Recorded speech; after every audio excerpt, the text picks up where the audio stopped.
Takže náhodné otvorenie na strane 86. Píšem tu, zmenil sa mi kompletne celý život, ale nestalo sa to samé. Ešte som neviem ani po sebe prečítať, že? Musel som spraviť prvý krok, musel som sa k tomu pričiniť. Presne tak. A tak je to aj v živote.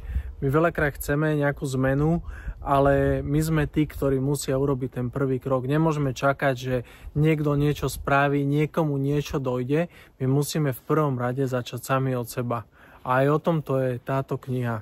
Začať sám od seba, lebo keď my spravíme prvý krok, tak ako sa hovorí, celý vesmír sa spojí, všetko sa vyskladá proste tak, aby prišiel druhý krok, tretí krok, štvrtý krok. Ale bez toho prvého, ktorý je ten náš, to nie je proste možné.